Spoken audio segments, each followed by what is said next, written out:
드리자입니다. 마태복음 6장 31절에서 34절 말씀입니다. 저와 여러분이 한 절씩 교독하겠습니다. 그러므로 염려하여 이르기를 무엇을 먹을까, 무엇을 마실까, 무엇을 입을까 하지 말라. 이는 다 너희들이 구하는 것이라. 너희 하늘 아버지께서 이 모든 것이 너희에게 있어야 할 줄을 아시느니라. 그런즉 너희는 먼저 그의 나라와 그의 의를 구하라. 그리하면 이 모든 것을 너희에게 더하시리라. 그러므로 내일 일을 위하여 염려하지 말라. 내일 일은 내일이 염려할 것이요 한날의 괴로움은 그날로 족하니라. 아멘. 아멘. 서울의 어느 교회 부흥회를 갔다가 참 은혜가 많았습니다. 어느 장로님이 점심 대접을 하시겠다고 해서 식사를 하는데 간증을 하실 게 있다는 거예요. 부인 권사님이 얼마나 은혜를 받았는지 우리 가정에 큰 부흥이 일어났다는 겁니다. 그날 새벽 집회가 끝나고 부인 권사님이 교회 로비에서요, 장로님 나오실 때를 기다리시더래요. 그래서 로비에 갔더니 눈물 멍멍이 돼가지고 그 장로님을, 남편 되는 장로님을 끌어안고 내가 잘못했다고 용서해달라고 그렇게 막 끌어안고 우는 거예요. 집에 들어갔는데 집에서도 무릎을 꿇고 장로님 앞에 무릎을 꿇고 나를 용서해달라. 내가 그동안 당신한테 너무나 잘못했다. 그러면서 그렇게 울면서 회개를 하더라는 겁니다. 그래서 장로님은 그러면 어떻게 하셨어요? 그랬더니 하나님 감사합니다. 그랬다는 거예요. 너무 썰렁하더라고요. 아니 어떻게 그런 반응을 할 수 있죠? 하나님 감사합니다. 그래서 이게 이 교회 은혜가 반쪽 은혜구나. 어떤 사람은 은혜를 정말 충만하게 받았는데 영 안 되는 사람은 더 안 되는구나. 그래서 참 입맛이 쓰더라고요. 장로님의 식사 대접은 참 귀한 걸 대접해 주시는데 우리가 은혜를 받아도 내가 기쁜 쪽에 초점이 있는 게 아니고 하나님이 기뻐하시는 게 뭘까 하는 것에 정말 눈이 뜨여야 합니다. 그래 부인 권사님이 그렇게 잘못했다 그러면 장로님은 더 무릎을 꿇고 잘못했다 그래야 주님의 역사가 일어나죠. 하나님 감사합니다 그러면 어떻게 하자는 겁니다. 하나님이 왜 정말 기뻐하실까? 지금 이 시간에도 그렇고요. 우리가 기도할 때도 무슨 기도인들 하나님이 하지 말라고 하는 기도가 있겠어요? 그러나 특별히 하나님이 기뻐하는 기도가 있다는 겁니다. 코로나19로 인해서 어려움이 많지만 하나님이 제 마음에 이건 참 귀한 은혜다 하고 깨달아지는 것이 하나 있는데 우리 교회 안에 일어나는 기도의 역사예요. 하나님께서 이미 코로나19 이전부터 우리에게 하나님의 나라와 우리 민족과 한국 교회를 위해서 기도하는 일을 시작하셨어요. 지금의 사순절 기간인데 2016년 사순절이니까 해수로는 6년째가 되는 것 같습니다. 6년 전에 하나님이 그 기도를 시작을 하셨어요.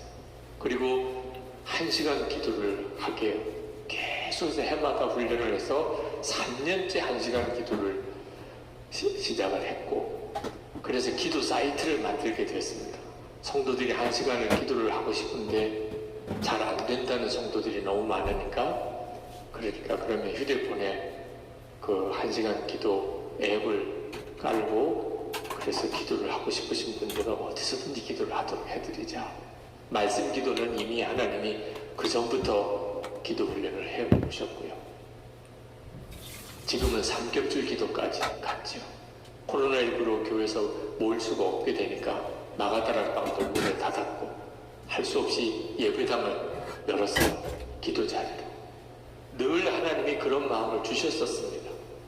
왜 저렇게 조그만 마가다락방에서만 기도해야 되나? 이 넓은 곳이 얼마나 좋은데. 근데 관리상의 어려움이 있었습니다. 코로나19 때문에 관리상의 어려움이 문제가 아니죠. 이 넓은 공간을 계속 계속 그냥 닫아만 놓는 것은 더 미련한 일이잖아요. 그래서 이제 성전 기도를 하게 됐죠. 생각해 보니까 하나님이 교회를 계속 강하게 기도를 하게 만드시는데 그 처음 시작이 매일 아침에 하나님의 나라를 위해서 기도를 하기 시작을 하니까 하나님이 계속 교회에 기도의 문을 여시는 것을 깨닫습니다. 코로나19 때문에 오히려 교회가 기도로 더 강해지고 더 깊어지고 그리고 더 사모하게 되는 역사가 일어난 것을 보면서 하나님이 코로나19로 인해서 우리가 전혀 생각하지 못했던 하나님의 역사들을 이루어가고 계시다는 것을 깨닫게 됩니다. 그리고 기도를 해도 하나님이 기뻐하시는 기도가 있고 하나님이 기뻐하시는 기도를 하면 그러면 정말 생각하지 못했던 역사들이 계속 일어나게 된다. 오늘도 우리가 다 기도 제목이 있어서 왔고 지금도 그렇게 기도를 하지만 하나님이 기뻐하는 기도가 있다. 우리가 어떤 기도를 드리면 하나님이 너무나 기뻐하시는 기도가 있다는 거예요. 그게 하나님의 나라를 위한 기도입니다. 예수님께서 그렇게 기도를 가르치셨어요. 가장 먼저 나라에 임하옵시며 하나님의 나라가 임하기를 뜻이 하늘에서 이루어진 것 같이 땅에서도 이루어지이다. 엄청난 비밀을 가르치신 거예요. 하나님이 이렇게 말씀을 해주지 않았다면 하나님의 나라가 있는지를 우리가 어떻게 알겠어요? 그런데 하나님의 나라가 있다. 그 하나님의 나라가 이 땅에 반드시 이루어진다는 것. 정말 상상도 못할 일이죠. 그걸 예수님께서 우리에게 가르쳐 주셨어요. 그리고 그 하나님의 나라를 위해서 기도하라. 이 세상의 정부가 아니다. 하나님의 나라가 있다. 이건 정말 놀랄 일이죠. 엄청난 비밀이죠. 그런데 이 하나님의 나라 일은 사실 비밀일 수가 없는 것이 뭐 누구나 다 볼 수 있는 성경에 기록되어 있어요. 그러니까 이런 걸 어떻게 비밀이라고 해요? 비밀이라고 그러면 아무나 볼 수 없는 문서에 기록되어 있는 그래서 그 문서는 비밀을 추구할 수 있는 자격이 있는 사람에게나 공개가 되는 그런 내용이어야 비밀이잖아요. 그런데 하나님의 나라에 대한 거는 이미 다 공개되어 있어요. 예수님께서 이 땅에 오신 것 자체가 하나님의 나라의 시작이라고 하셨어요. 성경의 마지막 예언도 하나님의 나라에 대한 거죠. 사도들이 전하는 복음도 하나님의 나라의 복음이에요. 요한계시록 11장 15절에 세상 나라가 우리 주와 그 그리스도의 나라가 되고 그가 세세토록 왕노릇 하시리로다.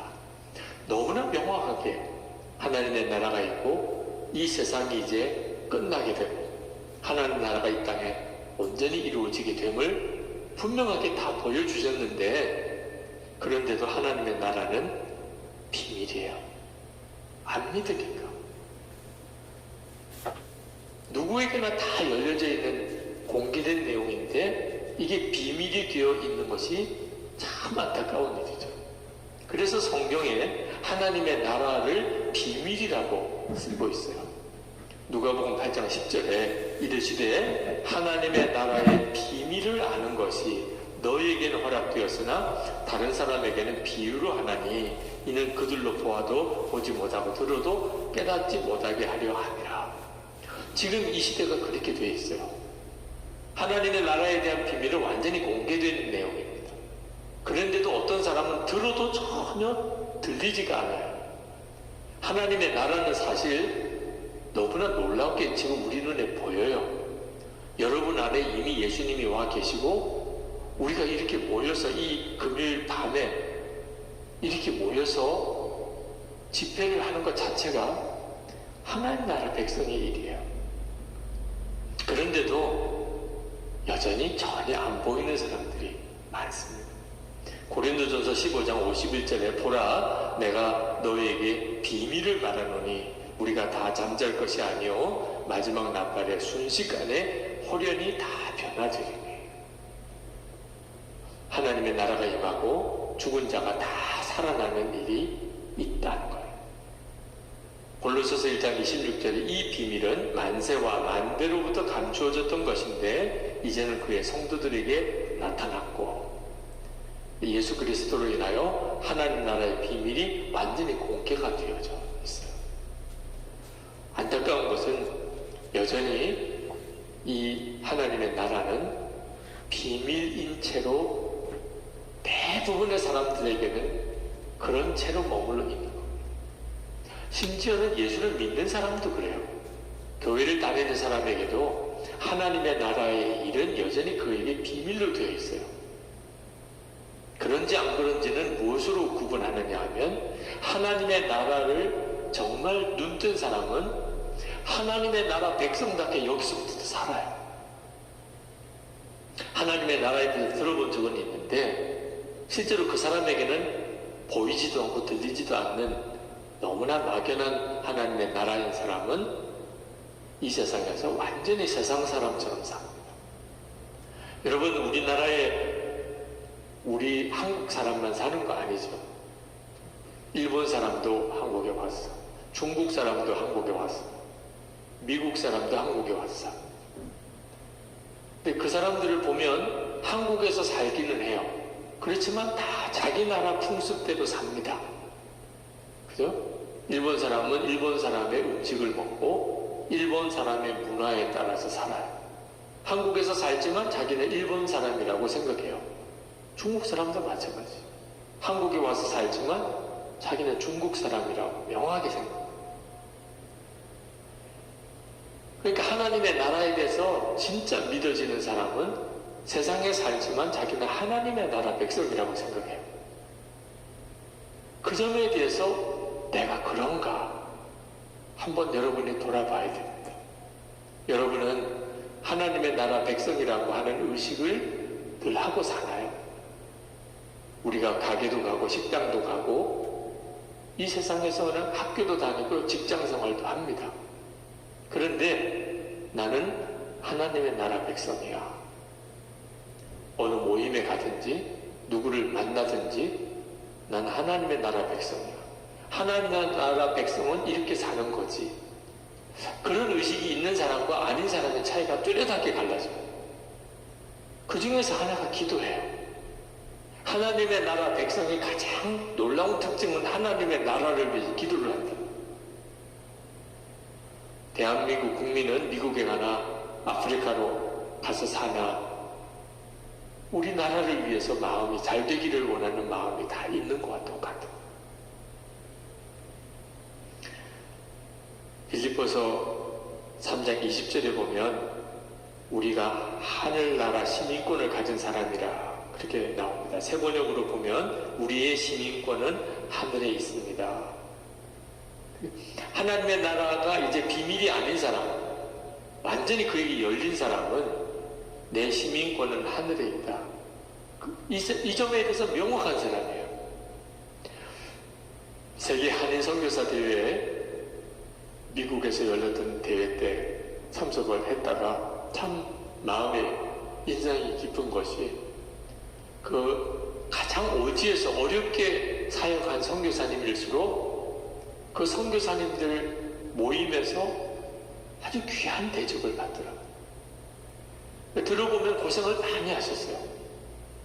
근데 선교사님들끼리 모이니까 누가 더 고생했냐가 그게 계급과 똑같더라고요. 더 고생한 선교사님이 나오면 다른 선교사님은 잠잠해요. 아, 이게 하나님의 나라에 가면 이렇겠구나. 하나님의 나라 백성들에게는 하나님의 나라 백성다운 그런 문화가 있어요. 가장 어려움을 당하는 선교사님이 어떤 선교사님인가 선교사님들 모임에서 이야기를 들어보니까 아무 열매가 없는데 그렇다고 해서 그 선교지를 떠날 수도 없는 선교사님. 이분이 제일 어려움을 당하는 분들이더라고요. 아무리 고생스러워도 거기서 예수 믿는 사람들이 많고 그리고 선교 사역이 활발하게 전개되는 선교사는 그래도 행복한 분이더라. 뭐 물이 안 맞고 음식이 안 맞고 뭐 풍토병으로 고생하고 해도 그래도 사역의 열매가 있으면 그 선교사님은 행복하신 분이더라. 아무 열매가 없어요. 예수 믿는 사람도 없고 그런데도 떠나지도 못해요. 그렇게 선교 사역하신 그 선교사님들의 이야기는 참 마음 힘들게 하더라. 그런데 하나님이 준 마음이 그분들이 귀하다는 거예요. 하나님은 어떤 눈에 보이는 열매를 찾으시기보다 얼마나 끝까지 사명감을 가지고 그 사역지를 지키느냐, 그걸 더 중요하게 보신대요. 하나님의 나라 백성들은 이 세상에 살지만 가치관도 소원도 다 달라요. 그러니까 선교사로 가시는 분도 있는 거예요. 오늘도 우리가 선교사님들을 위해서 간절히 기도했지만 그 일을 위한 기도가 나오는 이유예요. 하나님의 나라 일이니까 그 일이.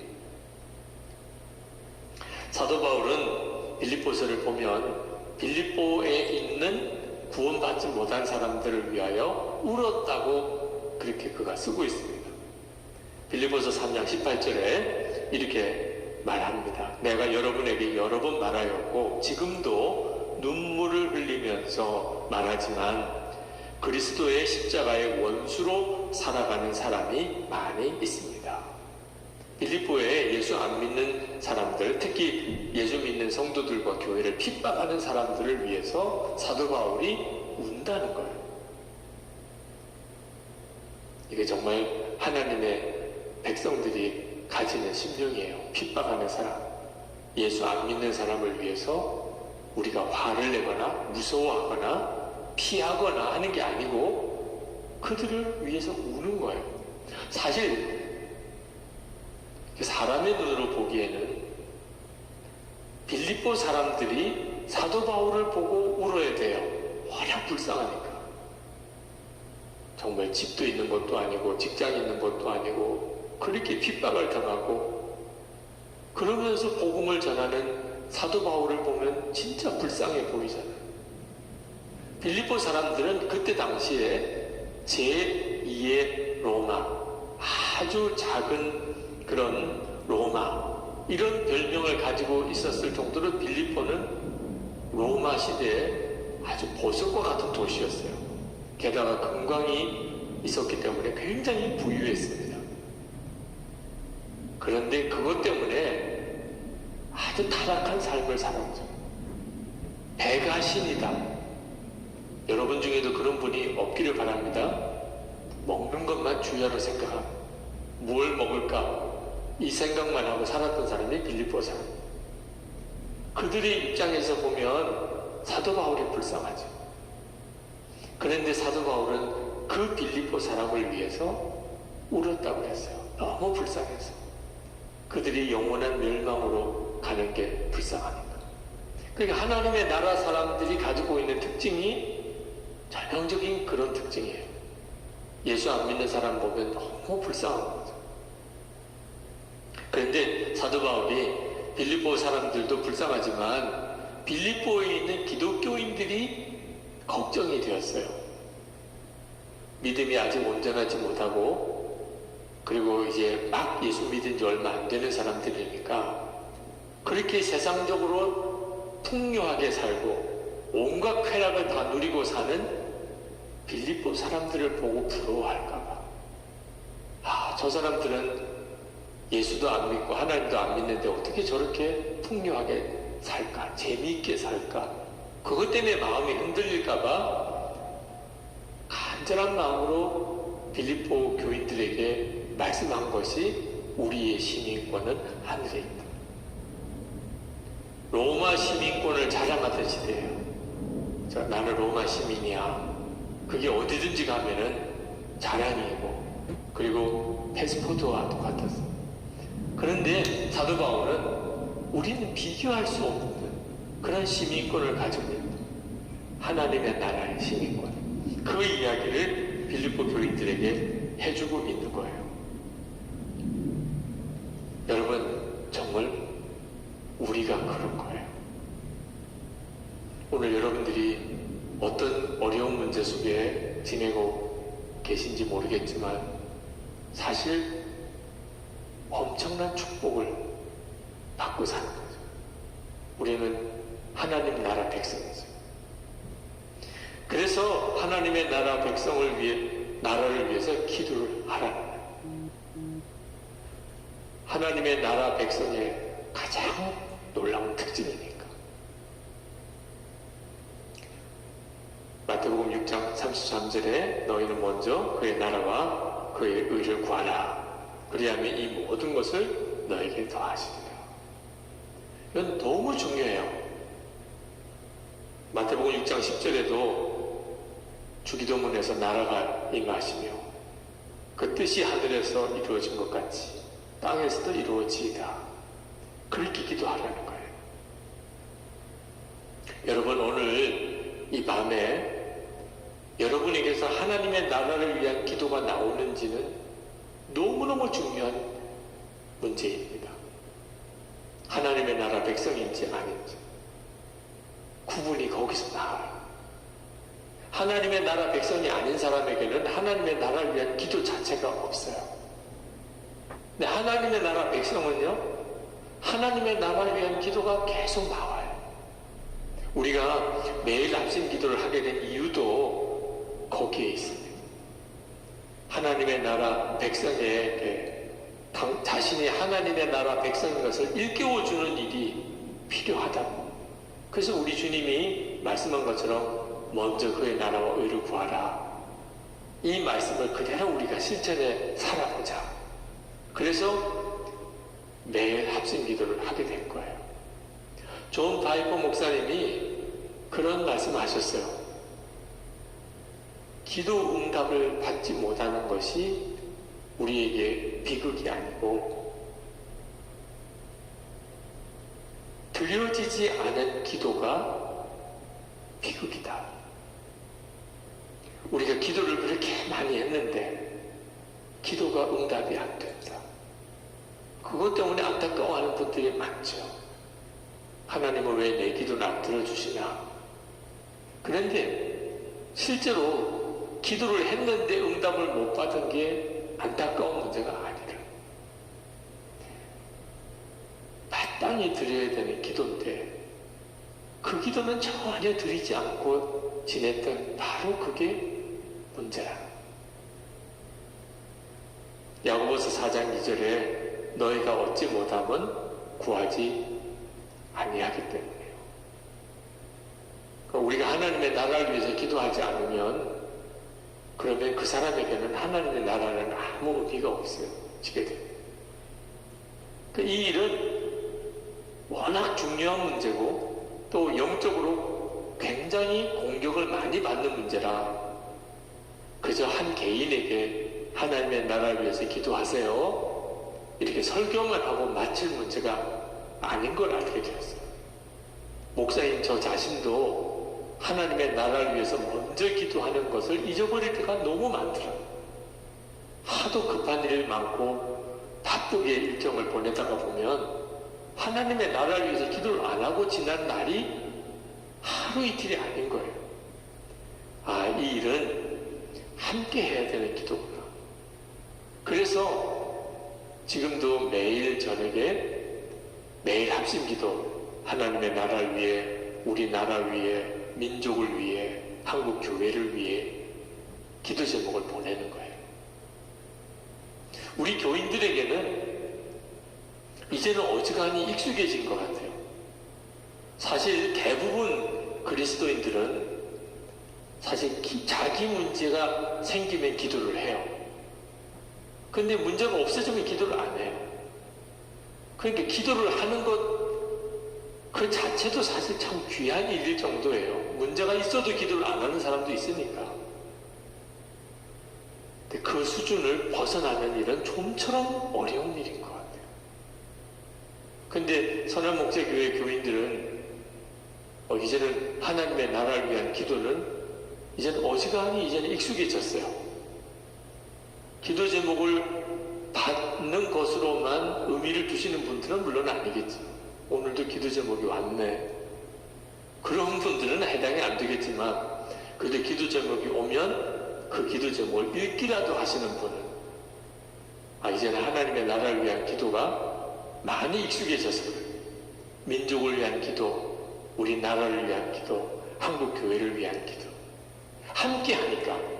그래서 예수님께서 마태복음 18장 19절 20절에 진실로 다시 너희에게 이르노니 너희 중에 두 사람이 땅에서 합심하여 무엇이든지 구하면 하늘에 계신 내 아버지께서 그들을 위하여 이루게 하시리라. 그리고 두세 사람이 내 이름으로 모인 곳에는 나도 그들 중에 있느니라. 그러니까 기도를 합심해서 하라는 겁니다. 이유는 그 기도를 계속 하기 위하여. 지금 우리가 그렇게 하고 있는 거죠. 저는 그 점에 있어서 참 하나님께 감사하고 있습니다. 처음에 매일 합심 기도를 할 때만 해도 이렇게 한들 무슨 역사가 있겠나. 하나님의 나라는 2000년 동안 기도해오고 우리 민족을 위한 기도는 우리가 이렇게 기도한다고 뭐가 역사가 있을까? 그런 생각이 들었어요. 한국 교회를 위한 기도도 참 답답하게 마찬가지고. 그런데 이번에 말씀을 준비하면서 와, 정말 놀랐구나. 선한목자교회 교인들이 하나님의 나라를 위하여 기도하는 게 자연스러워졌어요. 우리는 우리 자신의 변화를 특별하게 느끼지 못하지만 그게 하도 서서히 변화됐기 때문에. 그런데 다른 교회 교인들하고 만나서 이야기하다 보면 너무 놀라는 거예요. 매일 하나님의 나라를 위해서 기도하고 민족을 위해 기도하고 우리 나라를 위해서 기도하고 한국 교회를 위해서 기도하고 그게 한 4,000명가량 넘는 교인들이 매일 그렇게 기도합니다. 6년이 되었으니까 이제는 정말 자연스러워지게 되죠. 야, 이건 정말 놀라운 일이구나. 이 일은 우리가 하나님으로부터 받을 엄청난 축복을 말해주고 있는 거예요. 코로나19 지나면서 하나님께서 우리를 기뻐하시는구나. 우리가 한 일이라고는 사실 아주 작은 일이죠. 그런데 그게 하나님을 기쁘시게 하는 것이었기 때문에 하나님께서 우리를 은혜로 계속 덮어주고 계십니다. 교육관이 이제 거의 다 지어집니다. 아마 이제 3월 말이 되면 이제 거의 완공이 되고 그리고 중공 검사도 나올 예정이에요. 코로나19로 인해서 참 어려웠던 때 여러분도 아마 교회에 와 보시면 깜짝 놀란 건물이 하나 그냥 우뚝 서 있게 됐습니다. 참 하나님께서 어떻게 이런 선물을 이 어려운 때에 우리 교회에 주셨나. 말씀을 준비하고 기도하는 중에 하나님의 나라를 먼저 기도하라 하는 말씀에 조금이라도 순종해 보려고 했던 것에 대하여 하나님께서 기뻐하신다는 뜻을 우리에게 보여주십니다. 하는 사실을 깨달았어요. 그러니까 여러분 개인이든지 또는 여러분의 속회든지 또는 우리 교회 전체적으로 앞으로 절대로 포기해서는 안 되는 일입니다. 여러분 한번 그냥 상상해 보십시오. 우리 대한민국 안에 하나님의 나라를 위해서 이렇게 간절한 마음으로 작정을 하고 기도하는 하나님의 나라를 위해서 먼저 기도하는 교회가 몇 교회나 있을까요? 여러분들이 여러 많은 교회를 경험해 보셨을 거예요.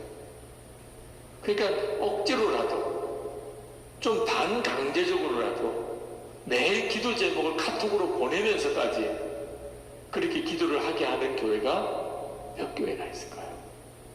그러니 하나님의 입장에서 보면 그런 교회를 어떻게든지 잘 지켜주고 그 기도를 계속하게 만들어주고 그러고 싶지 않겠어요?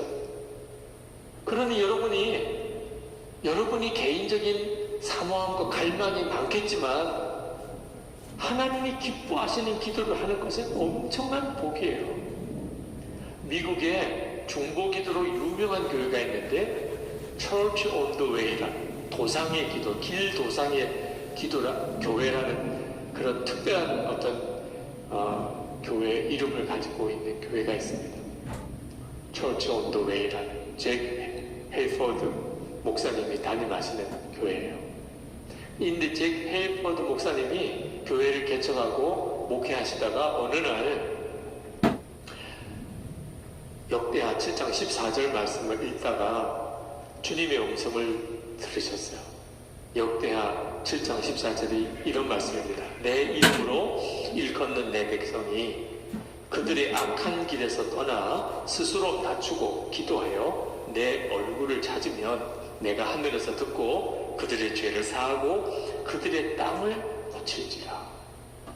이 말씀을 묵상하는데 성령의 감동으로 주님이 이렇게 말씀하시는 것을 느꼈어요. 나는 이 땅을, 이 나라를 위해서 너희 교회가 기도하기를 원한다. 그런 마음을 확 받았어요. 그러면서 주님은 그냥 적당하게 기도하는 정도가 아니고 우리만이라도 기도한다. 다른 교회가 기도를 안 한다는 뜻은 아니다. 나라를 위해서 기도 안 하는 교회가 있겠느냐? 그러나 마치 다른 교회는 다 기도를 안 하는 것처럼 그렇게 나라를 위해서 간절히 뜨겁게 아주 강하게 너희 교회는 그렇게 기도하기를 원한다. 만약에 너가 그렇게 기도하면 나도 내 약속을 반드시 지키겠다. 그때 이 잭 헤이워드 목사님이 그 미국이라는 나라를 위해서 기도하는 일이 얼마나 중요하고 하나님이 그 일을 얼마나 귀하게 여기는지를 처음 강하게 느낀 거예요. 나라를 위해서 기도를 안 한 건 아니지만 하나님이 보시기에는 기도를 하는 것도 아니고 안 하는 것도 아니고 이런 수준이라는 거 대부분 다. 그래서 대표 기도할 때 예배 때 다 나라 위해서 기도하잖아요. 여러분들도 뭐 중요한 모임에 기도하라 그러면 하나님의 나라를 위해서 또 우리 나라를 위해서 기도를 하잖아요. 그런데 하나님이 들으시기에는 진짜 마음의 간절한 기도의 소원이 기도가 아니라 구색만 맞추는 기도지. 하나님이 받으실 때 너가 정말 원하는구나. 그런 기도가 있는 거예요. 하나님의 나라를 위한 기도인데 그런 마음을 가지고 기도. 우리 나라를 위해서 기도하는데 하나님이 느끼시기에 야, 너는 진짜 기도하는구나. 이런 마음의 기도가 따로 있다는 거예요. 그걸 그날 잭 헤이포드 목사님이 느낀 거예요. 근데 그 다음에 디모데전서 2장 1절 2절을 읽는데 다시 확인을 받았어요. 아, 이게 하나님의 마음이 맞구나. 디모데 2장 1절 2절에 보면 그러므로 내가 첫째로 권하노니 모든 사람을 위하여 간구와 기도와 도구와 감사를 하되 임금들과 높은 지위에 있는 모든 사람을 위하여 하라. 이는 우리가 모든 경건과 단정함으로 고요하고 편안한 생활을 하려 함이니라. 첫째로 권하노니, 그 말은 하나님이 이 기도가 얼마나 중요한가를 강조하는 의미입니다. 첫째로 권한다. 하나님의 백성인 성도들과 교회를 향하여 주님의 마음이 나라를 위해서 기도해, 대통령을 위해서 기도해, 시장을 위해서 기도해. 그래야 너희들이 편안하게 살게 되는 거야. 왜 자꾸 나라가 어지럽지? 나라를 위해서 기도를 안 하니까. 대통령과 시장, 도지사를 위해서 이 땅에 세운 모든 공직자를 위해서 기도를 안 하니까. 그러니까 나라가 힘들고 나라가 힘드니까 우리가 다 살기가 어려워진다. 그래서 이 잭 헤이워드 목사님이 그때부터 이 Church on the Way의 중요한 사역을 중보기도 사역에다가 정합니다. 그리고 미국이라는 나라를 위해서 그리고 전 세계를 위해서 강력한 중보기도 사역을 해요. 하나님이 그 교회를 얼마나 놀랍게 쓰시는지. 하나님이 기뻐하는 기도를 드리는 기도니까, 교회니까. 그러니까 그 교회가 죄하면 하나님의 기뻐하는 기도가 죽어지니까. 그러니까 그 교회를 그렇게 놀랍게 쓰시고 계신 거예요. 그 제이크 헬퍼드 목사님의 그 글을 쓰신 글을 읽으면서 하나님이 제게 주신 마음과 너무나 같다는 생각이 들었어요. 하나님의 나라를 위해, 민족을 위해, 우리 나라를 위해, 한국 교회를 위해 기도하라. 다 해야 되는 줄 알아요. 어느 목사님이나 어느 교회나 이렇게 기도하는 거 반대하는 사람 한 사람도 못 봤어요. 중요한 거는 실제로 기도를 하느냐. 한 6년을 기도를 해왔어요. 사실 많은 분들이 좀 지치기도 하신 것 같아요. 이제는 카톡에서 문자 오는 거 아마 열어보지도 않은 분도 있을지도 모르겠다는 생각이 들어요. 처음에 1년, 2년쯤에는 무슨 역사가 일어날까봐 이렇게 생각도 들었는데, 그것도 한 3, 4년 지나고 나니까 그렇고, 이제 5, 6년 지나고 나니까 아유, 이것도 뭐 그냥 그런가 보다 이렇게 생각하시는 분들도 있을 것 같아요. 6년 정도쯤 지나니까. 근데 여러분, 6년 동안 계속 기도를 해왔다. 그 자체가 저는 너무 감사해요. 한 3, 4년 하다가 하나님 이제 할 만큼 했어요. 그래도 하나님이 뭐라고 그러시겠어요? 안 하는 교회도 있는데. 그래도 한 3, 4년 했잖아요. 근데 중단하지 않고 6년째 계속 해오고, 더 계속하기 위해서 지금 실시간으로 1시간 기도, 지금 여러분들 기도 사이트에 들어오면 1시간 기도를 할 수 있게끔 그렇게 다 녹화가 되어 있습니다. 그거 따라서 그냥 기도하면 돼요. 근데 지금 이제 준비하고 있는 것은 아주 정말 24시간 어디든지 들어오면 현장에서 기도회를 인도하고 있는 게 접속에 들어오도록, 그래서 1시간 기도를 쭉 따라할 수 있게끔 준비하고 있어요. 하나님은 계속해서 그 기도를 시키시고 계신 것 같아요. 만약에 이것이 60년이 되었어요. 6년이 아니고 60년이. 담임 목사도 몇 번 바뀔 정도죠. 그런데도 계속 그렇게 해오고 있다면 아마 하나님이 선한 목사 교회를 정말 놀랍게 쓰신 겁니다. 모라비안 공동체가 골든 썸머라는 강력한 주님의 임재를 체험하는 부흥을 경험을 했었습니다. 그리고 난 다음에 일어난 열매 중에 하나가 전 세계 열방의 선교를 위해서 100년 동안의 중보기도, 1시간씩 이어가는 기도를 100년을 이어온 거예요. 100년을. 우리는 몇 년? 우리는 6년. 그러니까 100년을 기도했다는 게 얼마나 엄청난 일인가 알 수 있죠. 모라비안 교도들이, 그래서 하나님이 그 모라비안 교도들의 기도를 엄청나게 쓰신 거예요. 웨슬레 목사님의 부흥이 모라비안 교도들이 그 골든 썸머 성령의 역사하신 이후에 일어난 100년의 중보기도의 첫 번째 열매이기도 합니다. 그래서 우리 감리교회가 생긴 거예요. 그때부터 영국의 부흥, 미국의 영적 대각성 부흥이 불이 붙은 거예요. 그리고 세계 선교의 문이 확 열렸습니다. 1800년 후반부터 1900년도 들어와서 세계 선교의 문이 열리는데 모라비안 교도들의 그 100년의 기도가 쓰임을 받아요. 우리나라에도 귀틀라프라고 하는 선교사님이 우리나라 서해안의 최초의 선교사 중에 한 분이죠. 1832년 7월에 옵니다. 이분이 모라비안 교도들의 보낸 선교사예요. 조지 밀러 영국의 고아원의 아버지, 기도의 부흥을 일으켰던, 다 모라비안 교도들의 기도의 영향으로 갔던 분들입니다. 하나님의 나라를 위해서 이렇게 기도하기 시작하는 일이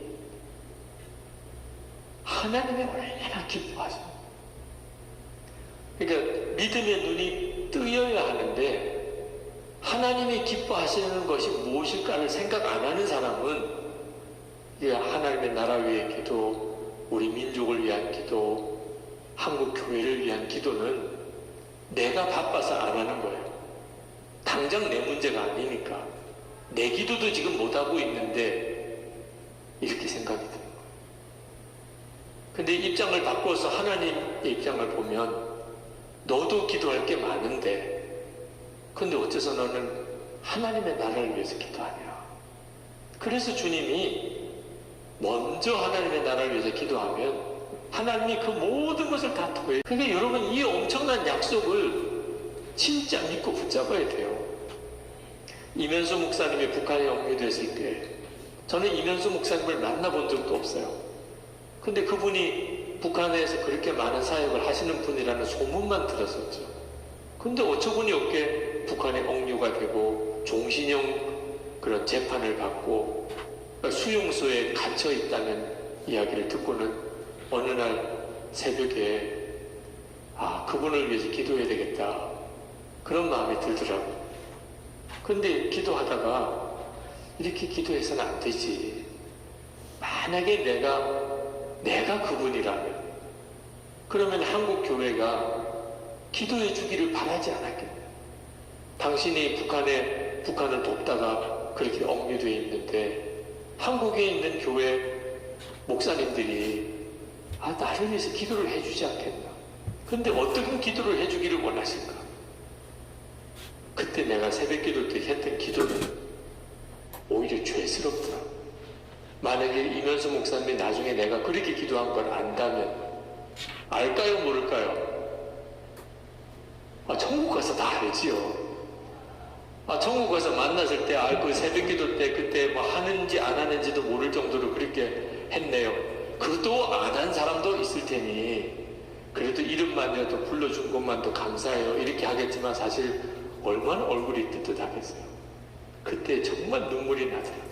하나님, 제가 만약에 북한에 억류되어 있다면 이렇게 기도해 주기를 원하지 않겠는가. 그렇게 기도를 하기 시작을 했어요. 그래서 우리 매일 합심 기도에도 이면수 목사님 기도가 그때부터 올라가게 된 거. 지금도 우리 억류되어 있는 선교사님을 위해서 기도를 하고 있고. 근데 그분이 석방돼서 나오고 난 다음에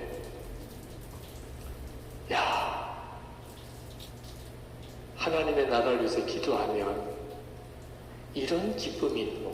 기도한 사람만 누리는 기쁨이 있더라. 이면수 목사님 석방된 거 다 기뻐하죠. 잘 됐어요. 얼마나 고생 많으세요. 근데 막상 그분을 위해서는 한 번도 기도한 적이 없다면 속으로는 얼마나 미안해요. 한 번이라도 기도를 할걸. 겉으로는 뭐 기도한 것처럼 할 수도 있지만 실제로 기도 안 한 사람은 사실은 너무 마음이 힘들죠. 하나님 나라도 마찬가지라니까요. 하나님의 나라가 올까요 안 올까요? 이미 우리 안에 와 있어요. 이 땅에 하나님 나라가 임합니다. 주님이 공중에서 재림해 오신다고 하셨어요. 그때 하나님의 나라에서 기도 안 한 사람 주님을 도대체 무슨 얼굴로 만나게 되겠어요? 그때서야 하나님의 나라를 위해서 기도하는 게 이렇게 중요한 거구나. 우리가 6년 동안 기도를 해왔어요. 저는 그렇게 너무 감사합니다. 오늘 이 말씀을 우리 매일 합심기도 하시는 성도들이 다 보실지 어떨지는 모르겠지만 그냥 카톡 문자로만 받으시는 분들은 회개하고 오늘이라도 회개하고 이 축복을 놓치지 마세요. 하나님의 나라를 위해서 제가 얼마나 기도했는지 아시죠? 주님은 아시죠? 가능성이 하나도 없어 보이는 기도일지라도 하나님의 나라를 위해서, 우리 민족을 위해서, 우리 나라를 위해서, 우리 한국 교회를 위해서 그게 수지 맞은 거예요. 우리가 이 땅에 사는 동안에 별로 뭐 얻은 게 없다 하더라도 상관없어요. 우리 주님 오시는 날 하나님의 나라를 위해서 기도했고 안 했고는 그때 우리를 완전히 다르게 만드는 거예요. 여러분, 하나님의 나라를 위해서 매일 아침 기도 제목을 우리 교인들과 이렇게 나누면서 저는 정말 말씀 그대로십니다. 우리 주님이 우리 안에 소원을 주시고 기도를 시키시는구나. 빌립보서 2장 13절에 너희 안에서 행하시는 이는 하나님이시니 자기의 기쁘신 뜻을 위하여 너희에게 소원을 두고 행하게 하시나니. 그대로구나. 그러니까 모세는요, 자기 동족을 위한 마음이 막 뜨거워서 견딜 수가 없어서 그냥 사람까지 쳐서 죽인 거예요, 애굽 사람을. 자기는 멀쩡하게 잘 살고 있는데 애굽 궁정에서 자기 동족 이스라엘 백성을 향한 마음이 불일 듯 일어나. 그 40년 동안 도망자 신세를 져야 됐지만 그러니 하나님 앞에 모세가 쓰임을 받은 거예요. 느헤미야가 예루살렘의 성벽이 무너진 게 그렇게 마음이 아파. 자기는 지금 잘 살고 있어요. 그런데 자기 동족 예루살렘 다 무너진 게 그렇게 마음이 아팠어요. 사람의 일이 아닌 거죠. 다윗이 골리앗이 하나님을 막 모욕하는 것을 보고 그 어린 소년이지만 그 분을 참을 수가 없었어요. 어떻게 하나님의 이름을 저렇게 모욕하나? 나라도 나가겠다. 그 마음에 일어나는 하나님이 부어주시는 소원. 에스더가 자기 동족이 다 죽게 생겼어요. 그 정말 미친광이 같은 하만의 계략에 의해서 자기 동족이 다 죽게 생겼어요. 죽으면 죽으리라. 이런 마음이 우리 속에 일어나요. 사도 바울은 이방인들이 자기하고 아무 상관이 없어요. 근데 예수 복음 알지 못하고 죽어가는 그 이방인들이 너무 안타까워. 그래서 그렇게 복음을 전하다가 그가 도끼로 목베임을 당하고 순교했어요. 그 마음이 하나님이 주신 거죠. 하나님 주신 마음. 이 시간에도 여러분 안에 여러분의 개인적인 마음의 소원도 있고 하나님이 주신 소원이 있어요. 당신의 기쁘신 뜻을 위하여 너희를 소원을 두고 행하게 하시나니. 그 기도 제목을 놓치지 마세요. 여러분이 어떤 처지에 있든지 특별히 어려운 처지에 있으신 분들 하나님 다 아시죠? 그런데도 여러분의 입에서 하나님이 기뻐하시는 기도가 나오면 그건 정말 수지마죠. 오늘 밤이 그렇게 되기를 원합니다. 우리 찬양을 같이 하고 기도합시다. 나의 기도하는 것보다 더욱 응답하실 하나님, 우리 찬양하고 기도합시다. 자, 오늘 주시는 말씀을 보겠습니다. 요한복음 15장 4절에서 7절 말씀입니다. 요한복음 15장 4절에서 7절 말씀을 함께 읽겠습니다. 다 같이 한 목소리로 읽으십시다. 내 안에 거하라, 나도 너희 안에 거하리라. 가지가 포도나무에 붙어있지 아니하면 스스로 열매를 맺을 수 없음 같이 너희도 내 안에 있지 아니하면 그러하리라. 나는 포도나무요 너희는 가지라. 그가 내 안에 내가 그 안에 거하면 사람이 열매를 많이 맺나니 나를 떠나서는 너희가 아무것도 할 수 없습니다. 사람이 내 안에 거하지 아니하면 가지처럼 밖에 버려져 마르나니 사람들이 그것을 모아다가 불에 던져 사르느니라. 너희가 내 안에 거하고 내 말이 너희 안에 거하면 무엇이든지 원하는 대로 구하라. 그리하면 이루리라. 아멘. 조금 오래되긴 했습니다만 한번 금요성령 집회 때 두 다리가 절단된 의족을 하신 분이 기도를 받으러 나오신 적이 있었습니다. 불의의 사고로 두 다리를 절단할 그런 상황에 되고 그리고 의족을 하셨는데 기도 제목이 하나님이 죽음에서 나를 건져주신 것은 참 감사한데 그런데 왜 온전히 지켜주지는 않으셨습니까? 그런 원망이 계속 있다는 거예요. 죽지 않게 그래도 그 가운데 생명을 지켜주신 건 참 고맙지만 이렇게 의족을 하고 살아야 하는 것은 너무 마음이 힘들다. 그러면서 목사님, 감사할 수 있게 해주세요. 감사를 해야 된다고 생각은 하는데 그게 감사가 나와야 감사지, 마음에는 계속 원망이 일어나고 그걸 너무너무 힘들어하면서 기도 부탁을 하시더라고요. 제가 그분을 머리에 손을 얹고 기도하려는데 그냥 눈물이 나더라고요. 그 심정이 그렇게 마음에 와닿더라고요. 얼마나 힘들겠어요. 2달이 다 의족을 하고 앞으로 어떻게 살아가야 되나, 그런 마음의 심정이 어떨까, 그런 생각이 들더라고요. 그때 정말 간절히 성령께 구했어요. 성령께서만 하실 수 있습니다. 주님을 만나게 하시고 그리고 하나님의 나라를 보게 하셔서 예수님 재림에 오실 때 그 다리도 완전히 회복시켜 주신다고 하셨거든요. 우리 주님 재림에 오시면 그러면 우리가 몸이 온전한 몸으로 그때 다 회복이 됩니다. 성령께서 그것을 알게 하시고 믿게 해주세요. 하나님이 그분에게 다시 다리가 다 온전하게 되어지는 역사를 못하실 일은 없겠죠. 하나님이 하시려고만 하시면. 그러나 지금까지 그와 같은 일들이 일어난다는 경우를 거의 보지를 못했어요. 물론 역사에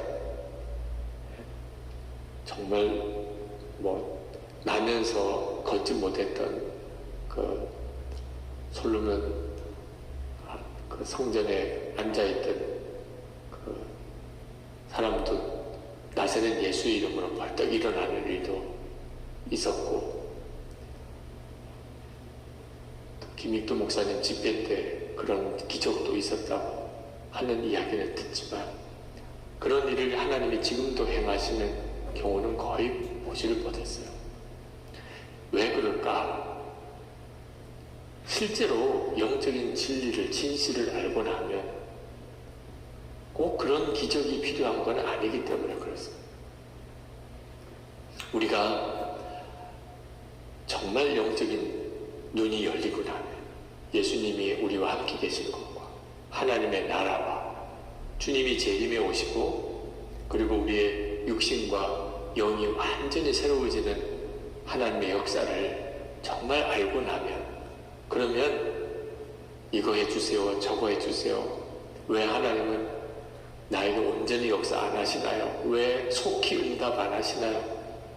이런 마음의 조급함, 그런 낙심 다 의미가 없어져요. 사도 바울도 육체에 가시가 있었잖아요. 하나님 앞에 고쳐달라고 3번이나 기도했을 때 하나님이 응답하셨습니다. 내 은혜가 내게 족하다. 내가 약할 때 온전해진다. 사도 바울이 눈이 뜨였어요. 그리고 난 다음에 사도 바울은 더 이상 고쳐달라고 안 했습니다. 완전한 답을 얻었어요. 그리고 오히려 자기의 그 약한 것을 기뻐하고 자랑했어요. 눈이 뜨이고 나면, 영적인 눈이 온전히 뜨이고 나면, 그러면 내 마음의 조급함, 낙심, 어떤 좌절, 원망 다 바뀌어져 버려요. 우리가 진짜 눈이 뜨여야 할 게 뭔가? 우리와 함께 계시는 예수님이에요.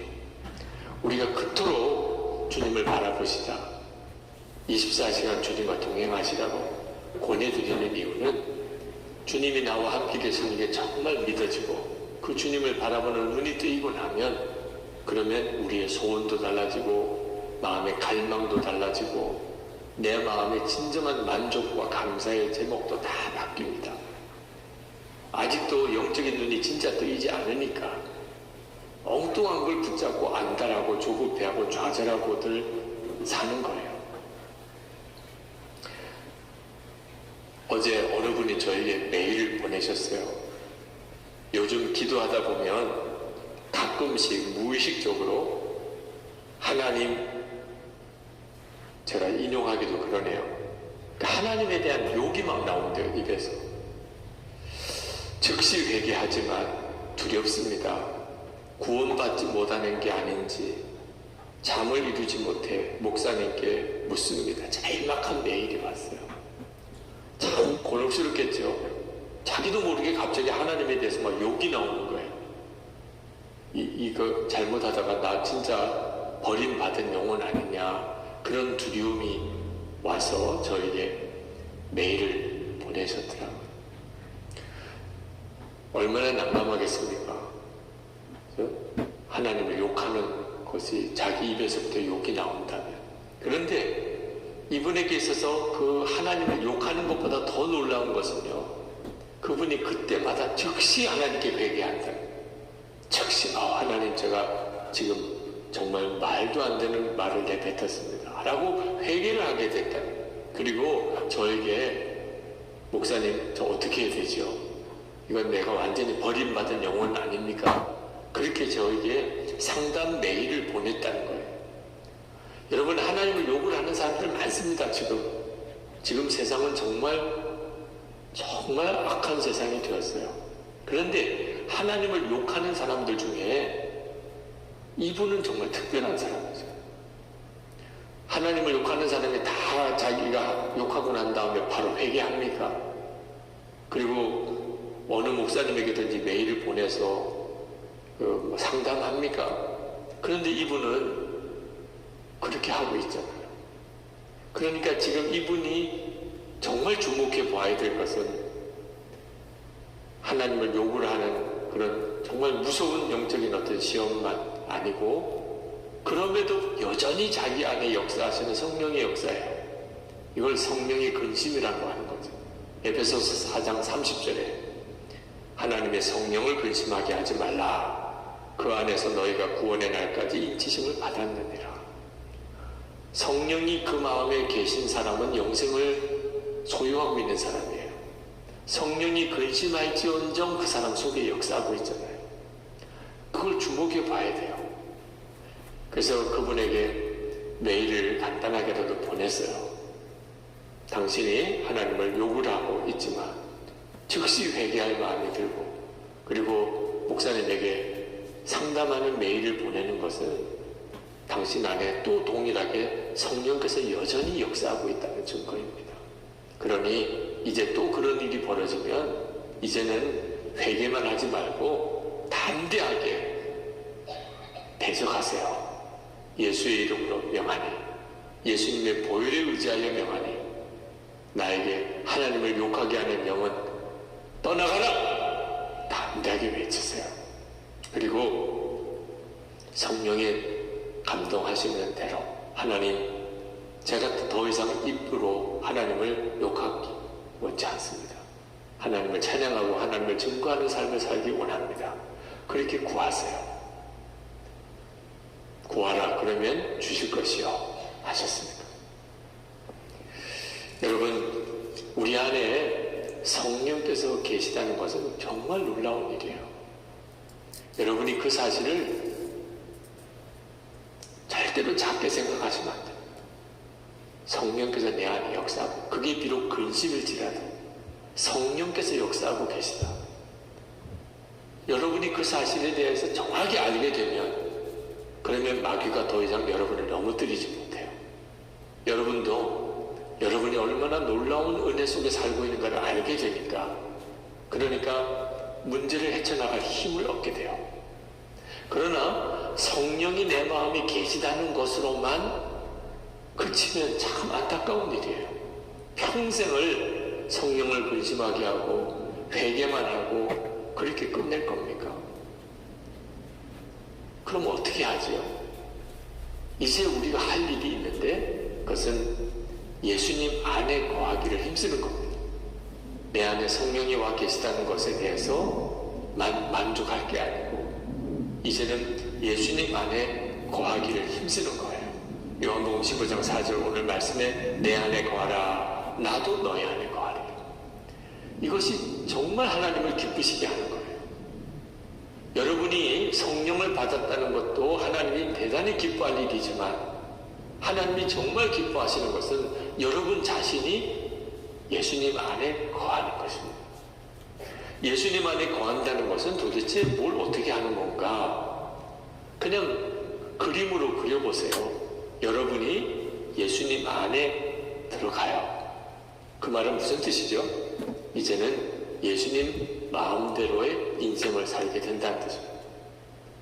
여러분의 의지, 여러분의 결심, 여러분의 계획 다 없어지죠. 여러분이 예수님 안에 들어왔습니다.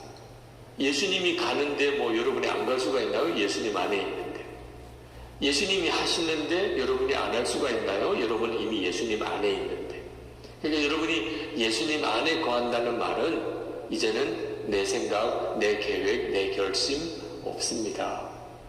이제는 주님 마음대로 하세요. 이제는 주님 가는 대로 나도 가고, 주님 하는 일 나도 하고, 주님 원하는 대로 나를 사용하세요. 그러니까 완전한 순종을 결심하는 거죠. 예수님 안에 거한다는 말은 완전한 순종을 결심하는 거예요. 많은 성도들이 이처럼 예수님과 하나가 되는 거, 예수님에게 완전히 복종하는 것을 대단히 두려워합니다. 그건 너무 힘들 거라고 생각이 드는 거죠. 어떻게 그렇게 살 수가 있겠어? 정말 몰라서 그래요. 우리가 예수님 안에 거하는 거, 완전한 순종으로 이제는 주님께 내 모든 삶을 다 맡겨버리는 거예요. 여러분, 이 삶이 가장 안전하고 가장 평안하고 가장 강력합니다. 예수 믿으면 다 누리는 축복인데 그게 얼마나 좋은지를 모르니까 여전히 예수님 안에 온전히 거하는 것에 대해서 주저하는 거예요. 그러니까 예수를 믿는 건지 안 믿는 건지 애매한 상태에서 사는 겁니다. 여러분, 잠수함이 더 견고할까요? 물고기가 더 견고할까요? 얼핏 보면 잠수함이 훨씬 견고하죠. 그런데 잠수함은 바다 그 깊이에 들어갈 수 있는 한계선이 있습니다. 그 선 이하로 내려가면 잠수함이 터져버려요. 수압을 견디지 못해서. 근데 깊은 심해에도요, 그 연약해 보이는 물고기가 살아요. 잠수함도 못 들어가는 그 깊은 심해, 아주 연약해 보이는 물고기가요, 그 수압을 다 견디며 산다니까. 우리에게 있어서 문제는 어려움이 많은 게 문제가, 어려움이 많아서 너무 고난이 심해서 우리가 무너지는 건 아니에요. 우리는 참 약해 보이지만 그 심해 속에 있는 물고기처럼 우리가 대단히 강해질 수 있는 조건이 하나 있어요. 예수님과 연합하는 것. 그래서 예수님께서 내 안에 거하라, 나도 너희 안에 거하리라고 하십니다. 그게 우리가 살 길이니까. 이 세상에서 마귀가 얼마나 무섭게 역사하는지. 오늘도 우리가 보혈 찬송을 부르고 보혈의 권세에 의지하여 우리가 마귀의 권세가 꺾어지기를 우리가 기도하고 선포했는데 그만큼 영적인 시달림이 많아요. 어떻게 이기죠? 예수님과 연합해서 이기는 겁니다. 우리가 예수님과 함께 십자가에 죽고 예수님으로 살게 하시는 이유, 그것만이 세상을 이기는 길이니까. 내 안에 거하라, 나도 너희 안에 거하리라. 그러면 열매를 많이 맺을 것이라. 그 길밖에는 없으니까. 그러므로 여러분, 예수님 안에 거하는 것을 절대로 작게 생각하면 안 돼요. 아무리 힘들고 아무리 어려운 일이 있어도 주님이 나와 함께 계시는 게 믿어지고 주님이 내게 말씀하는 게 들리면 얼마든지 참을 수 있어요. 아무리 힘들고 아무리 견딜 수 없을 것 같아도요, 다른 사람이 볼 때는 당신 어떻게 견딥니까 싶어도요, 주님이 함께 계시는 게 믿어지고 주님의 음성이 들리면 얼마든지 견뎌요. 얼마든지 이겨나갈 수 있어요. 많은 하나님의 사람들이 다 그렇게 이겨나갔어요. 이제는 끝인 것 같다, 더 이상 견딜 수가 없다, 이런 마음이 어느 순간에 싹 사라져버립니다. 오히려 고난에 대해서 감사하는 마음이 생겨요. 주님을 바라보는 눈이 뜨이는 것이 열쇠예요. 주님의 음성을 듣는 귀가 열리는 것이 열쇠라니까요. 제가 한번 어느 집회에 가서 원수도 사랑하라 하는 제목의 설교를 했어요. 그 설교를 할 때마다 늘 경험하는 거지만 도무지 잘 상상이 안 되는 설교를 하는 거 이런 거잖아요. 원수를 사랑하라. 그런데도 마음이 그렇게 뜨거워요. 근데 설교를 끝내고 나면 다시 내가 진짜 잘 설교한 건가? 원수를 정말 사랑하는 게 가능하냐? 이런 생각이 또 확 들어와요. 숙소에 들어와서 내가 오늘 설교를 잘했나? 너무 교인들에게 너무 무리한 말씀을 전한 거 아닌가? 원수를 사랑할 수 있나? 그러면서 잠이 들었는데 깼어요. 1시 반 정도 됐어요. 그래서 새벽 기도 집회도 인도를 해야 되는데 더 자야 되는데 정신이 맑아졌어요. 다시 생각이 나는 거예요. 원수도 사랑할 수 있나? 정말 그럴 수 있나? 근데 그때 참 신기한 경험을 했습니다. 제게 무슨 원수가 있지는 않아요. 근데 원수가 있으면 어떤 심정일까 하는 것이 확 느껴지는 거예요. 마치 주님이 저에게 원수가 있는 사람의 심정이 어떤가를 경험하게 해주시는 것처럼 얼마나 가슴이 떨리는지 또 얼마나 두려운지 원수가 있다는 게 이렇게 힘든 거구나. 원수가 있는 것 자체도 고통스러운데 그 원수를 사랑하기까지 해야 된다. 이건 불가능한 일이잖아. 그런 마음이 드는데 진짜 원수를 사랑하라는 설교는 잘못 설교를 한 것 같아요. 새벽에서 나가가지고 그 교회 교인들에게 회개를 해야 될 어제 설교를 제가 잘못했습니다. 정말 뭘 모르고 설교했습니다. 이렇게 해야 될 것 같은 느낌이 들더라고요. 근데 그때 주님께서 저에게 말씀하세요. 그때마다 내가 원수를 어떻게 사랑할까? 원수를 사랑해야지. 그러면 못한다는 거예요. 원수를 사랑하는 것은 그렇게 해서 될 수 있는 일이 아니에요. 언제만 가능하면 예수님 안에 완전히 나 자신을 맡겨버려야 돼. 마음속에 순종할 건지 말 건지 이제 더 이상 그 자체가 고민이 안 돼요. 왜? 완전한 순종을 결단했으니까. 어떤 사람을 만나든지 그 사람이 원수일지라도 나에게는 선택의 여지가 없어요. 사랑하라. 이미 결론 내렸어요. 그러지 않으면 못하는 일이에요. 제가 자리에서 일어나서 다시 잤다가는 그거 잊어버릴 것 같은데. 그래서 그걸 썼어요. 원수도 사랑하는 걸 어떻게 해서 사랑할 수 있나? 진짜 예수님께 나 자신의 삶을 완전히 맡길 때만 예수님과 완전히 하나가 되고 나는 죽고 예수로 살고 이제는 내게는 순종밖에 없어요. 일을 만날 때 그때마다 순종해야지 이게 아니고 나는 무조건 순종밖에 없어요. 무슨 일을 만나든지 누구를 만나든지 나는 순종밖에 없는 사람만이 할 수 있는 일이에요. 그래서 우리가 예수님 안에 거하는 것을 하나님이 기뻐하셔요. 예수님 안에 거한 사람, 여러분이 지금 예수님 안에 거하여 있으면 주님이 너무 기뻐하세요. 왜냐하면 그 사람만이 하나님 뜻대로 살 수 있습니다. 근데 예수님 안에 거하지 않은 사람은 여전히 하나님이 보시기에는 너무너무 아슬아슬해요. 십자가의 속죄의 은혜를 깨달았을 때 너무 감격이 되지만 그것도 시간이 지나가면 시들해집니다. 성령의 불체험을 했을 때 그때는 세상이 완전히 다 달라진 것처럼 보여도 역시 시간이 지나가면 그것도 다 시들해져요. 나는 죽고 예수로 사는 십자가의 복음을 깨달았을 때 이제는 십자가는 완전히 이제는 다 알게 된 것 같아요. 그런데 또 시간이 지나가면 난 안 죽었나 봐. 그런 참 기가 막힌 마음의 시험이 옵니다. 왜 그렇죠?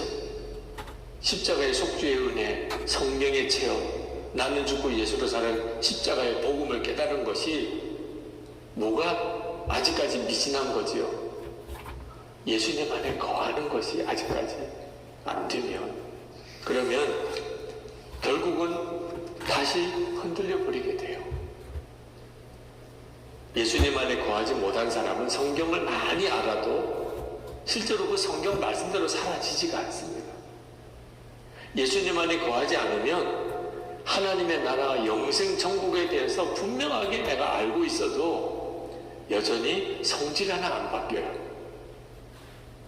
예수 믿고 여러분도 다 경험하고 있는 거잖아요. 성경의 내용도 많이 알고 하나님의 나라도 믿고 영생 천국도 믿고, 그런데도 성질은 그 성질. 왜 이렇지요? 예수님 안에 거하지 않으면, 그러면 그렇게밖에 못 살게 되는 겁니다. 6절 말씀, 요한복음 15장 6절에 사람이 내 안에 거하지 아니하면 가지처럼 밖에 버려져 마르나니 사람들이 그것을 모아다가 불에 던져 사르느니라. 성경을 많이 알아도 놀라운 성령 체험을 했어도 그가 다른 사람에게 성경을 가르칠 수 있는 사람까지 되어도 다 소용없어요. 내 안에 거하지 않으면. 그러면 영적으로 다 메말라져 버려요. 주님 안에 거하면, 그러면 내가 그냥 주님 안에 거해요. 그러면 내 주변 사람, 가족들, 교우인들, 직장 동료들, 이웃집 사람들 다 힘을 얻어요. 여러분, 어떤 사람을 만나면 그냥 그 사람을 만난 것만 가지고도 은혜가 되는 사람이 있어요. 그 사람하고 잠깐 대화를 한 것만 가지고도 내 마음이 확 시원해져요.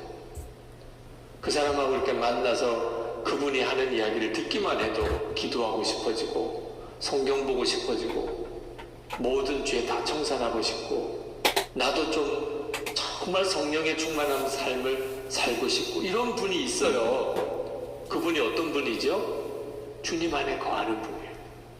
주님 안에 거하는 분하고 만나면 그냥 내가 영적인 엄청난 힘을 얻어요. 그러니 여러분이 가족들을 위해서 해줄 수 있는 최고의 섬김이 여러분이 주님 안에 거하는 거예요. 여러분이 주님 안에 거하면 남편이, 아내가, 부모님, 자녀들이 그냥 다 영적인 힘을 얻어요. 여러분이 그냥 주님 안에 거하면 여러분의 속계 식구들이 다 은혜 받아요. 여러분이 주님 안에 늘 거하는 삶을 살면요, 다 예수통의 일기도 잘 써요.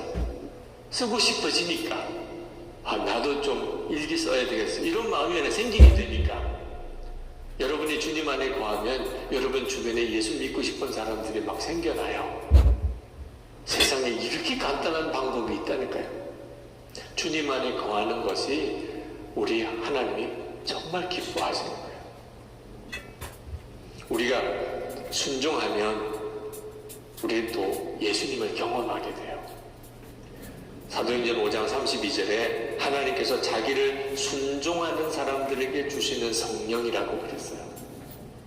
여러분이 정말 여러분 안에 성령 하나님이 계시고 역사하시는 것을 그냥 마음으로만 그러시겠지라고 생각하지 않고 실제로 그렇게 경험하고 싶으십니다.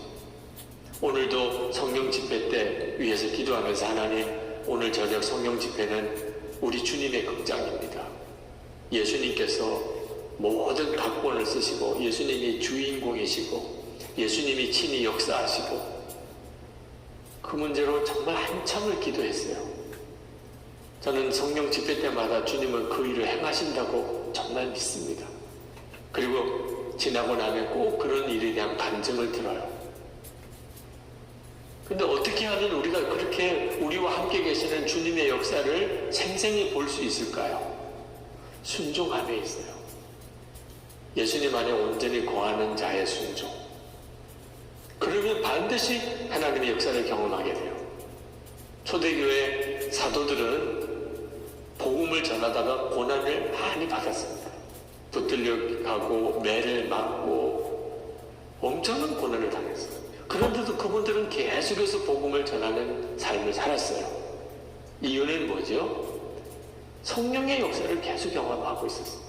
그러니까 고난을 당하는 것과 성령의 역사를 경험하는 것을 같이 놓고 보면 성령의 역사를 경험하는 게 훨씬 좋은 거예요. 그러니까 고난을 당하는 것이 아무렇지도 않게 여겨질 정도. 성령의 역사가 없이 고난만 당하면 감당할 수 있는 사람이 없어요. 우리가 온전히 주님께 순종하면 그것 때문에 겪어야 될 어려움도 있을 수 있어요. 그렇지만 비교할 수 없는 성령의 역사를 경험하게 돼요. 그래서 고난을 이기는 증인이 되는 거예요. 여러분, 이 시간에도 정말 주님께 완전히 여러분 자신을 드리는 결단을 꼭 해보세요. 주님, 제가 앞으로 어떤 일을 겪을지, 어떤 일을 만날지 모르지만 저는 무슨 상황이든지 주님께 순종합니다. 이미 주님께 나를 드렸으니까 주님이 하라는 대로, 주님이 가시는 대로 저는 온전히 순종합니다. 여러분이 그렇게 분명히 결단해 보세요. 그 점을 분명하게 하지 못하면 그러면 하나님의 은혜는 부족함이 없으신데도 여러분은 계속 뭔가 부족한 것이 있는 삶을 살게 돼요. 벌써 오래전 이야기입니다만 캐나다 몬트리올에 집회를 갔을 때 저녁에 말씀을 전하고 기도 받으시려고 하는 분들이 많으셔서 거의 자정이 될 때까지 기도 안수기도가 이어졌어요. 근데 그때 전도사님이 따로 계신 교회가 아니었기 때문에 목사님은 제 옆에서 기도를 도우시고, 그러니까 교인들 기도 받으시러 오는 분들 순서를 정해드리고 그 교인들을 이렇게 질서를 잡아주고 그 일을 어느 집사님이 하셨어요. 제가 안수기도 하면서 보니까 그 집사님이 정말 그 일을 잘 하십니다. 어느 전도사님 못지않게 잘 하셔서 그날 저녁 안수기도회가 그래도 잘 마쳤어요. 그래서 이제 다 기도를 받으시고 가시고 이제 그 집사님만 남으셨어요. 근데 그 집사님이 목사님 저도 좀 기도해 주세요. 엄청 힘들었지만 안 할 수가 없어요. 그걸 전부 다 그 집사님이 다 옆에서 섬기고 안수기도를 다 도왔으니 기도해 드려야죠. 그랬더니 그 집사님이 그 예배당 가운데서 무릎을 꿇으세요. 기도해 달라고. 그래서 그 집사님 머리에 이렇게 손을 얹었는데 갑자기 너무 강하게 성령께서 제 마음을 이렇게 만지시는, 무슨 이유인지는 모르고 사정도 모르겠어요. 그냥 하나님께서 왜 나를 의심하느냐, 왜 나를 의심하느냐 하십니다. 그런 마음이 확 드니까요. 그 집사님이 얼마나 통곡을 하고 우는지요. 그럼 왜 하나님이 나를 의심하느냐 하십니다. 그 집사님이 그렇게 열심히 잘 교회도 섬기고 그러시지만 마음이 아직도 해결되지 않은 게 뭐가 있었던 것 같아요. 자세하게 그 집사님의 사정을 듣지는 않았어요. 그 집사님, 펑펑 우는 집사님을 위해서 기도만 해드렸습니다. 주님이 하시도록, 주님과 사이에 막힌 게 풀어지도록. 많은 성도들이 주님과 사이에 완전한 순종을 드리지 못하는 어느 선이 있나? 왜? 여기까지는 할 수 있지만 더 이상은 못해요. 그런 게 있는 모양이에요. 오늘 이 밤에도 여러분 속에 하나님과 여러분 사이에 뭔가 이렇게 막혀있는 분, 어느 정도의 거리를 두고 있는 분 해결돼야 돼요. 그러면 그 사람은 주님 안에 거하는 사람이 아닙니다. 아직도 주님과는 거리를 두고 있는 거예요. 주님을 안 믿는 건 아니에요. 주님께 순종도 하기는 해요. 어느 선까지는. 근데 완전히 주님 안에 거하지는 않아요. 주님이 너무 지나친 것을 말씀하시면 도망갈 생각.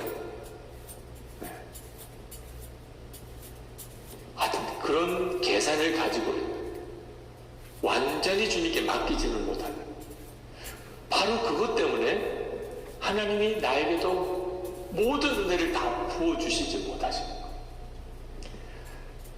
저희 친아버님은 소천하시고 저희 양아버님이 미국에 지금 생존해 계신데, 그 양아버님은 저희의 큰아버지이십니다. 호적상으로는 저희 부친이시지만 형제분이세요. 큰 아버님에게 자손이 없어서 제가 태어나자마자 아주 호적 입적을 그냥 큰아버지에게로 했습니다. 옛날이니까 그런 일이 가능했겠죠.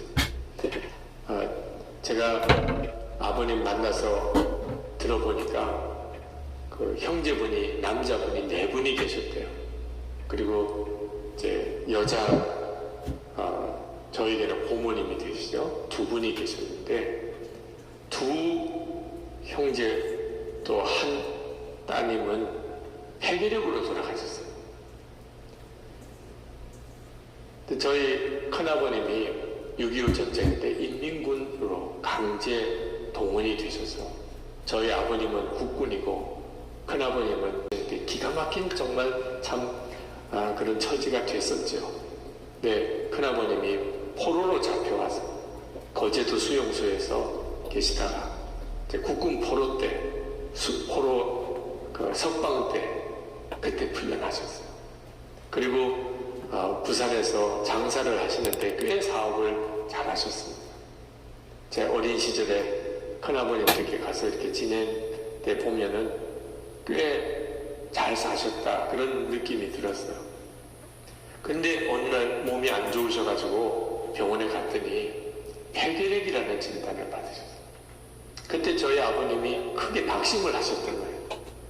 위로 형 2분이 폐결핵으로 돌아가시고 누이도 폐결핵으로 죽었어요. 아, 나도 죽는구나. 갑자기 그런 마음이 드셨던 거예요. 그래서 장사하던 거 다 정리하고 서울로 올라오시고, 그리고는 이제 죽을 날이 얼마 안 남았는데 그러시면서 그냥 매일 극장에 나가시고 그렇게 지내셨어요. 어느 날 그 교회 부흥회가 있다고 그래서 부흥회에 참석을 했는데, 그 부흥 강사 목사님이 말씀을 전하시고, 여러분 중에 병든 사람을 위해서 기도해 드릴 테니까 나오시라. 그 당신의 폐결핵으로 죽을 날만 기다리고 있는 입장이니까 나오셨대요. 근데 그 부흥 강사님이 다 손을 얹고 기도를 이렇게 하시더니, 여러분 중에 죄가 있어서 병이 든 사람이 있습니다. 그렇게 말씀하는데, 와, 나를 향하여 하시는 말씀이구나. 정말 성령께서 깨우쳐 주신 거죠. 나를 향하여 하신 말씀. 내가 지금 폐결핵으로 있는 것은, 이것은 죄로 인하여 온 거구나. 그러면서 막 통의 작업이 일어납니다. 결혼하시기 전까지 그때 아버님의 지난 삶 속에 그렇게 지었던 어떤 죄가 있으셨대요. 정확하게 그게 어떤 건지는 말씀을 안 하시지만, 어머니에게 그날 저녁에 집에 가서, 여보, 내가 사실은 이런 죄를 지었어. 어머님도 참 기가 막히시지만 어떻게 해요? 우리 같이 하나님께 회개합시다.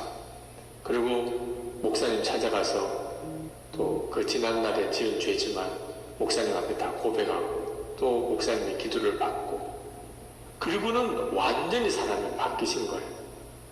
그리고 성령 체험하고 기도문이 열리고, 그리고 이제 장로로 섬기시다가 기도원을 하셨어요. 문경에 점천에 거기에 과수원경 기도원 원장을 하시고 섬기다가 미국에 가셔서도 기도원을 하시고 70세의 목사가 되셨어요. 성결교회 목사가 되셨습니다. 저희 부친의 이야기를 이렇게 가만히 들으면서 예수를 다 믿는 것 같아도 진짜 예수님 안에 완전히 거하지 못하는 상태에 있는 분들이 참 많다는 거예요. 그러니까 하나님의 은혜의 역사가 삶 속에 온전히 나타나지를 않는 거예요. 예수님께서 내 안에 거하라 그렇게 말씀하신 데는 까닭이 있어요. 예수님 안에 온전히 거하지 않는 삶을 여러분 언제까지나 살면 안 됩니다. 여러분, 이제는 정말 주님 안에 거하시고 예수님께서 여러분의 매일매일의 삶을 실제로 이끌어 가시는 것을 이제는 결단해야 돼요. 여러분의 하루는 예수님이 연출하시고 실제로 예수님이 주인공이 되시는 예수님의 극장이에요. 오늘 하루는 이렇게 지나갔지만 이제 내일 아침에는 예수님의 극장인 하루가 시작이 되는 겁니다. 여러분은 예수님 안에 완전히 거하는 거예요. 그러면 주님이 여러분 안에 거하시고 주님의 역사가 나타난다고 하셨죠. 여러분이 할 일은 이제 기록하는 거예요. 기록하는 거. 주님이 마음 주시는 거, 주님이 무슨 역사를 행하신 거, 처음에는 그인가 아닌가 싶기도 해요. 이게 주님의 역사인가 아닌가. 다 그렇게 안 살았었기 때문에 처음에는 뭔가 희미한 것 같고 이게 이런 것 같기도 하고 아닌 것 같기도 하고 다 그런 단계를 지나지만 여러분이 하나님의 역사일 것 같아요. 이건 주님의 마음이야. 그렇게 생각나는 대로 써보세요. 기록을 계속 해보세요. 그러면 점점 더 분명해집니다. 주님의 말씀이 선명해지죠. 주님의 역사가 분명히 드러나고 그렇구나. 내 삶 속에도 주님이 역사하시는구나. 여러분이 다 경험하게 돼요. 예수 동일기를 쓰시라고 보내드리는 이유가 거기에 있어요. 그리고 혼자서만 쓰려고 하지 말고 나누세요. 그래야 여러분이 매일 일기를 쓰는 것이 더 선명해지게 돼요. 오늘 교우가 그 예수 동일기를 나누라고 그렇게 권해드리는 것에 대해서 처음에는 잘 받아들이지 못하다가 그가 마음에 탁 깨달아지더래요. 아, 정말 그렇게 해야 되겠구나. 제가 그렇게 설명을 드렸거든요. 여러분, 왜 삶이 안 바뀝니까? 제가 여러분의 집에 가서 같이 산다고 생각해 보세요. 그러면 여러분의 생활이 다 바뀌지 않겠습니까? 목사가 우리 집에 와서 사는데, 목사가 와서 사는데도 그 정도라면 진짜 예수님이 여러분 안에 계시다면 어떻게 삶이 안 바뀔 수가 있겠습니까? 그래서 이분이 그 말씀을 듣고 생각해 봤대요. 유기성 목사가 우리 집에 와서 살면 어떤 일이 벌어질까? 그랬더니 몇 가지 생각이 나더래. 우선 청소를 깨끗하게 할 것 같다. 화장실 청소를 깨끗하게 할 것 같다. 두 번째, 일단 목소리가 낮추어질 것 같다. 소리를 안 지를 것 같다. 세 번째, 대충 하던 식사 기도를 좀 오래 하게 될 것 같다. 그리고 네 번째, 식구들에게 이제는 조금 말을 한마디를 하더라도 좀 인격적인 대우를 하게 될 것 같다. 그리고 가정 예배는 반드시 드리게 될 것 같고, 일단 텔레비는 치우게 될 것 같고, 볼 일이 없으니까 시간이 나면 성경을 보게 될 것 같고, 목사님 주무실 방 이불은 갈아 자꾸 드려야 될 것 같고, 이렇게 쓰다가 보니까 와, 진짜 생활이 완전히 바뀌겠네. 목사님만 우리 집에 와서 살아도 생활이 완전히 바뀌겠네. 내가 그동안에 예수를 믿어도 생활이 안 바뀐다 그랬는데 예수님을 진짜 내 마음에 계신 것을 안 믿었기 때문입니다. 그리고 내가 정말 예수님이 내 안에 계시다면 내가 어떻게 살아야지 그걸 철저하게 살기 위해서 일기를 쓰게 하고 그걸 나눈 방에 내가 나눠야 되겠다. 그렇게 결심했대요. 예수님 안에 거하는 삶, 그건 여러분이 결단하는 데 달려있는 거예요. 이제는 주님이 하실 일은 다 하셨어요. 어느 분은 그 말씀을 진짜 붙잡은 사람이 있고 어떤 분은 여전히 반응을 못하는 사람이 있어요. 여러분, 나는 죽었다. 아무것도 하지 않는 거 아닙니다. 이제는 내 의지가 아니고 주님의 의지로 사는 거예요. 내 감정으로 사는 거 아니고 주님의 감정으로 사는 거예요. 내 경험으로 사는 거 아니고 주님께 항상 묻는 자세로 사는 거예요. 그래서 삶이 완전히 달라지는 거예요. 부동산 집을 지어서 분양하시는 경우가 요즘 같으면 뭐 집값이 계속 올라가는 때지만 한동안 분양이 안 돼서 이런 연립주택 같은 거 참 힘들었던 때가 있었잖아요. 그때 그분이 이거 참 집은 지었는데 분양은 안 되고 어떻게 해야 될까 그렇게 고민하면서 새벽마다 와서 하나님 이거 분양 되게 해주세요. 빨리 이거 해결되게 해주세요. 그렇게 막 조르기 기도하다가 말씀이 마음에 오는데 넌 성공을 위해서 구하지 말고 의롭게 사는 것을 위해서 구하라. 내가 그동안 너무 돈 하고만 살았구나. 내 문제가 이게 집 짓고 잘 파는 것만 아닌데 내 기도는 다 그 기도만 하는. 근데 그 순간에 마음에 무슨 생각이 딱 드냐면 그 분양 안 되는 집 한국에 오시는 선교사